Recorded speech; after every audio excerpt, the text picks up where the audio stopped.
Welcome to AgriTalk and thank you for keeping it Katie and Farmers TV. Today we are talking about the relaunch of the 4K clubs in our schools.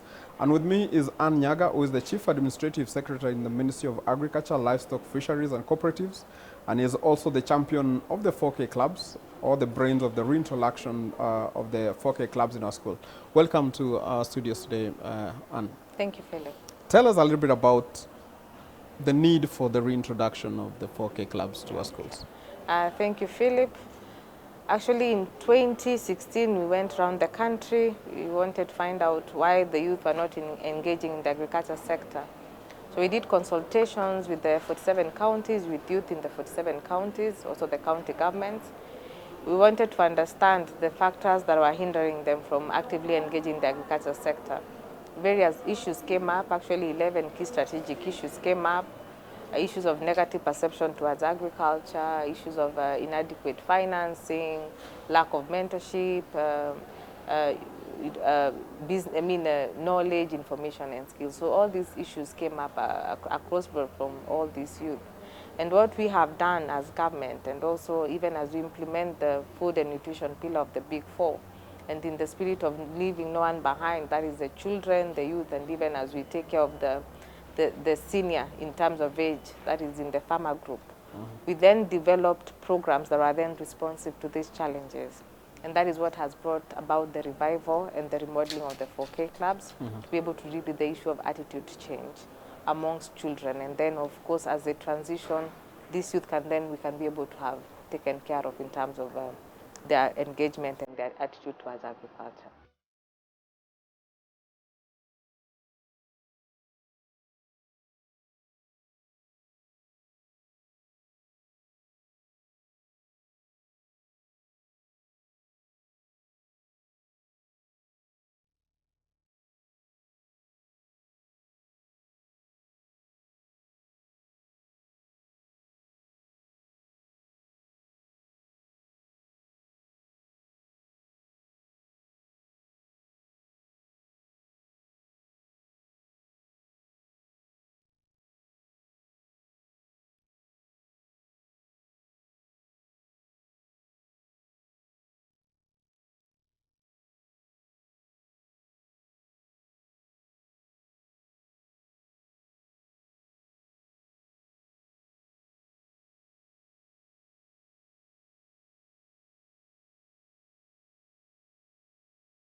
Okay.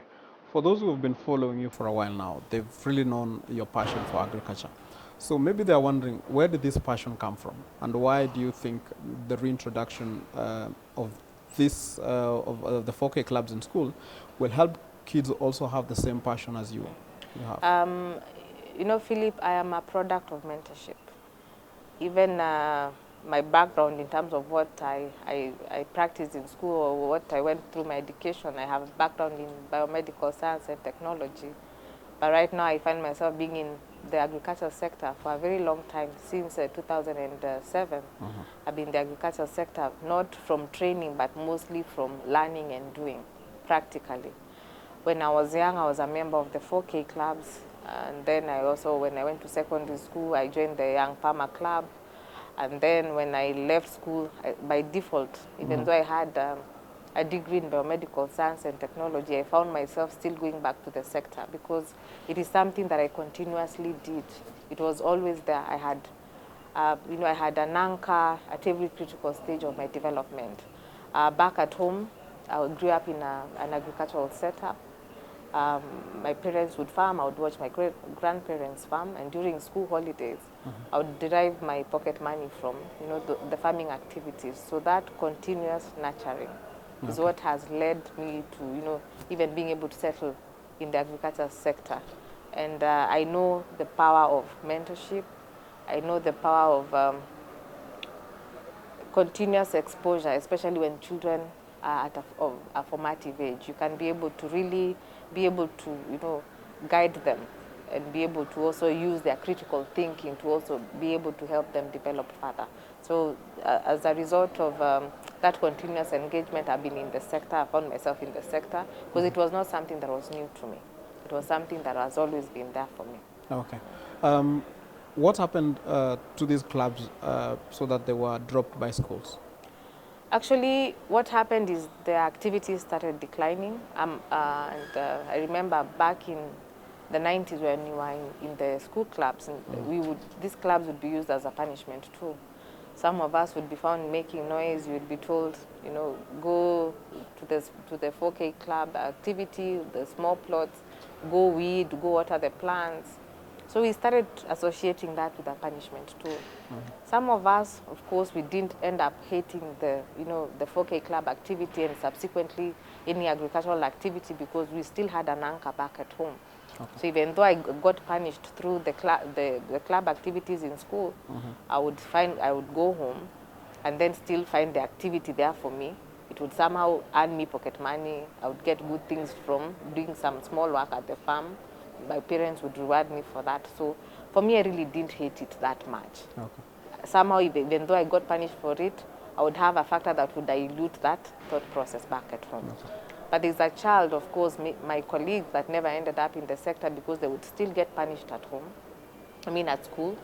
And then maybe when they go at home, maybe their parents were never in that agricultural setup. So maybe when their interest got lost at the primary school level, it never came back because they did not have any other aspect or any other platform to mold it. Okay. So pick it up.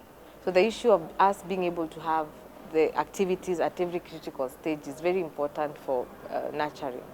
You'll find that when a child leaves primary school, they will then go to the secondary school level, but they will find the young farmer club activities. Again, strengthening of the young farmers and also being able to introduce different aspects of programming so that we can be able to take care of this child who has moved from primary school level. Of course, their critical thinking is quite advanced at this particular stage. So the programming for the secondary school, the young farmers clubs at that particular point is not the same as that one for the the 4K club member. So again, as this child transitions, finding 4K club in primary school, then finding it in high school as an activity through young farmers clubs in high school, it will be very easy for such a child once they leave these tertiary institutions and to then choose agriculture as a career option. You saw His Excellency the President launched the Enable Youth program. And why we had 3 different categories of attendees at that event was for us to be able also to showcase that a child should be engaged in agricultural activities at the formative stages, then primary, then secondary, and then when they're out of school, they will still find an anchor program such as Enable Youth, which then takes care of, mentorship, where they develop business plans, business proposals along the agricultural value chain, and what the government does is then give them financing. So we take them through our 8 incubation centers across the country, and that is what His Excellency was actually unveiling, the first group of 520 youth that are going for mentorship, and they will be receiving funding of between 500,000 to 1.5 million. And this is a interest-free loan. We also have a facility which is 5%, and also the government is putting in a risk guarantee fund. So all these critical programs being designed for different age sets. Attitude change for primary school, then young farmers, the continuous enhancement and sustainability of the interest. And then when they leave this institution, then they find programs such as Enable Youth to give them financing and mentorship so that they can start agribusiness activities. Okay. You talked about some of the issues that led to the dropping of the 4K clubs in school. So when we are introducing now, what are there any programs that are being put in place to ensure that we don't fall into the same pitfalls that befell the first 4K clubs? Actually, why the activity started declining is the clubs started being used as punishment tools. You would be sent to the school plot or 4K club plot to go weed or water the plants if you did something wrong. Again, you started associating that with a punishment tool. Then your relatives back at home, your cousins or your aunties, and even parents, or rather people within the community, they would say if you don't read or work hard in school, you'll end up becoming a farmer. So it was a combination of just negative words, and then also how we also presented the sector to the children and to the youth as well. So in the wake of us reviving and remodeling these clubs, because again we're expanding the thematic areas a bit to be able to also take care of the modern day child. Okay. This modern day child is a child now who has technology around them. So the thematic areas we'll be focusing on STEM, that is science, technology, engineering, and mathematics. We'll also be focusing on citizenship and civic engagement, because again we also want to bring up kids who are patriotic to their community and also to their country, kids who are also able to uphold the integrity, and children who are responsible citizens. Again, we'll also be focusing on environmental conservation, because the environment is theirs more. You see, some of us have already done about 30 years of our lives on this world. If the children are not brought on board, I know we've been having a lot of activities around environmental conservation, but this one we want to edge them a bit to the agricultural sector, having them relate why they need to take the care of the environment and also the wildlife in relation to the agricultural production. So again, having these children and engaging them so that they can be able to partake of, taking care of the environment now for their future is one thing that we want to be deliberate on, because the future is theirs more than it is for us. You'll find that there's a kid who's 1 year or 8 years or 5 years. We've already lived a good chunk of our lives. Some of us are in their 30s, 50s, 70s, 90s. But this child, imagine they have another many other decades to live on this earth.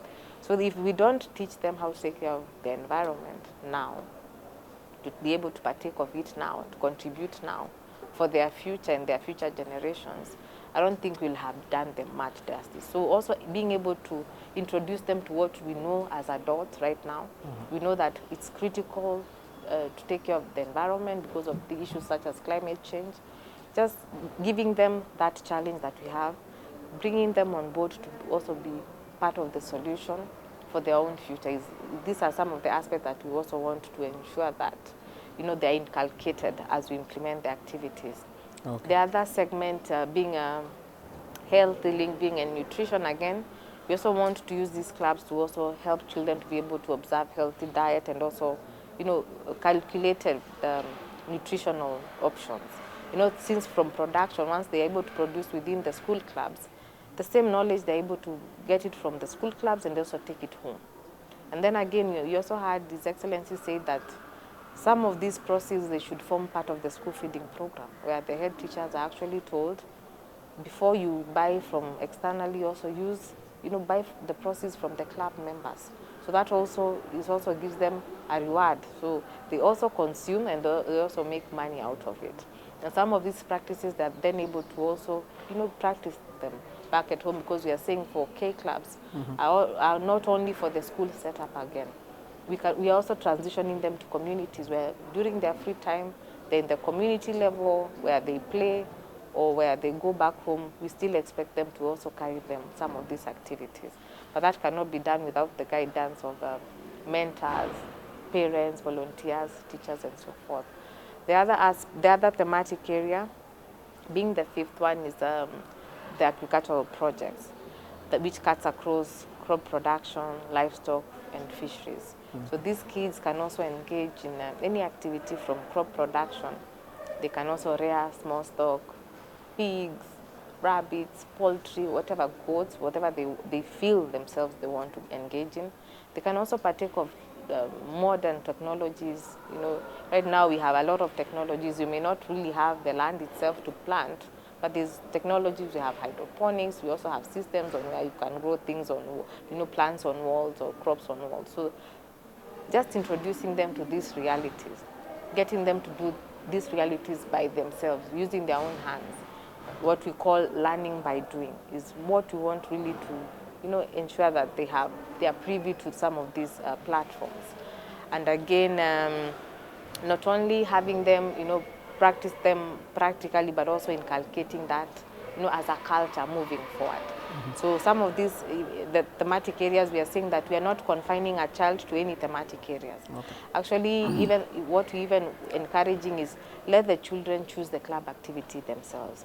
And then our work as technical people, as the school patron, is just to help them perfect the idea. So okay. It's not activities that will be dictated upon, and they are not activities that should be used as punishment tools. Okay, so it is not part of the syllabus, but curriculum that students can engage in after classes or during their free time. We are saying that the activities should be fun. Again, in having fun, you also learn. Yes. So these are extracurricular activities. They are not examinable. The club activities, we are not examining them. We just want to provide a safe space for the kids to have critical thinking, for them to be able to, explore, also have interchanges with others where they're also benchmarking against themselves. Because we found that actually kids who, do things practically, they're able to relate better to the classroom activities because they've done something practically.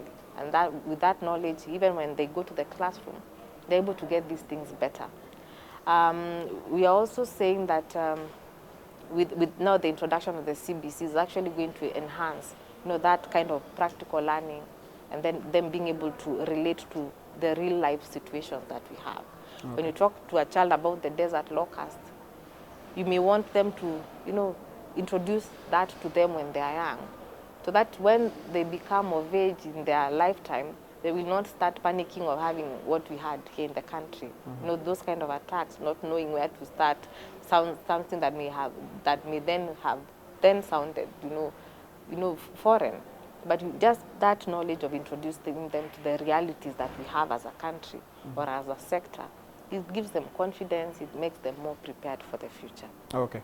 You said you are a product of mentorship, and mentorship plays a big role with the reintroduction of the 4K clubs now. How do we arrive then on these mentors, or how do we pick the mentors from the people around the kids? Within the school setup, we'll be having now the club patrons.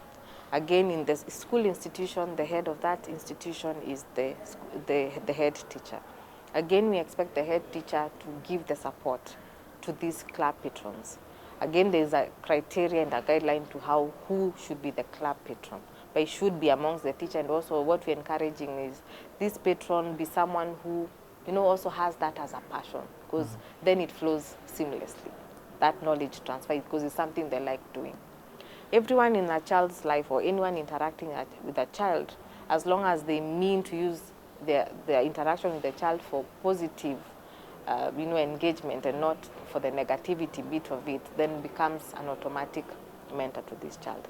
So these children have mentors in us as the technical people, in patrons, that is the school teachers, in their own parents, in their own relatives. So everyone interacting with a child is a mentor.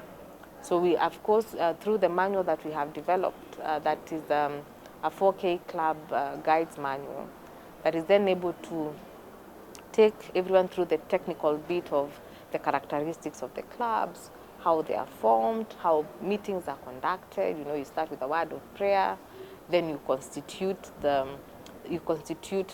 committee that will be guiding the secretariat within the clubs.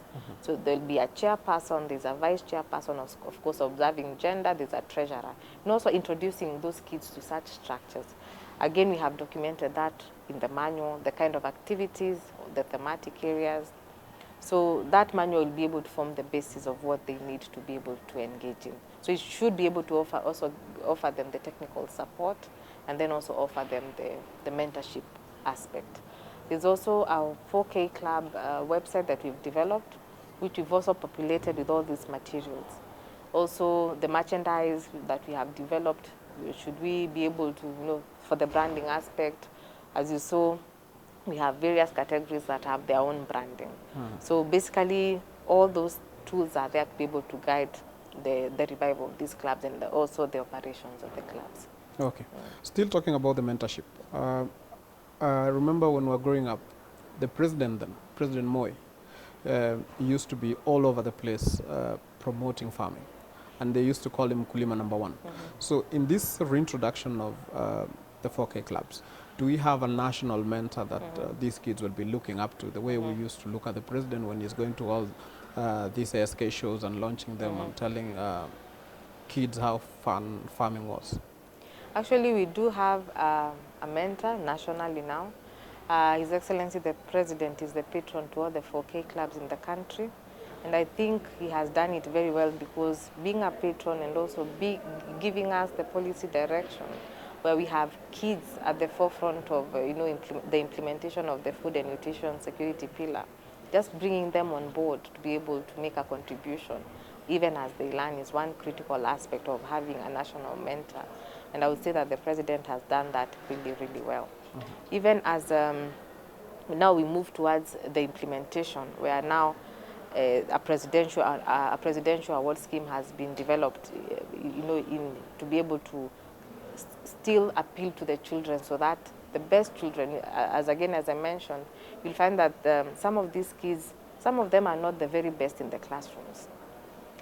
But when they go to the club activities, they find purpose. They are free there. They're able to internalize better what happens, through the school club, through the club activities, as opposed to them being in the classroom. And I've actually been to schools where I've found the most vibrant club members are not performing very well in their actual classwork. But when they're in the school plot, they do very, very well. They're even the ones who take you around. They have some, they have some safe space there. And even with time, we've also been following up to actually see and witness that when these club kids join the classroom, the 4K club activities, they also start improving in the classroom, because again, they start building their confidence of, if I can be better in one segment, it gives them that, push to want to be better, and we actually see them improving better in the classroom. Okay. So having that kind of a presidential award scheme, where you'll find that maybe I was not number one in my classwork, but maybe I'm recognized and being awarded by the president at the national level from the club activities. What that does, it gives a child a boost, confidence. So this child will find that overall they will not be where you found them, so they keep on improving. So the presidential award scheme at the school level, you'll find that the person who will be giving the award will be the school patron. At the sub-county and ward level, we have the sub-county agricultural officers and the ward agricultural officers. Again, those ones, the people who oversee them are the county minister, that is the chief executive committee members. At the county level, the person to preside over the award ceremony is the governor. And the national level, we have our patron, His Excellency the President, who awards the best clubs nationally and also the best club members nationally. Okay. Um, and we will take a short commercial break, but we will be back shortly. For our viewers back at home, we are taking a short commercial break. But today, if you are joining us midway this conversation, today we are talking about the reintroduction of the 4K clubs, or the relaunch of the 4K clubs in our schools. And with me today is Ann Nyaga, who is the Chief Administrative Secretary in the Ministry of Agriculture, Livestock, Fisheries and Cooperatives. And we'll be able to continue this conversation after the break.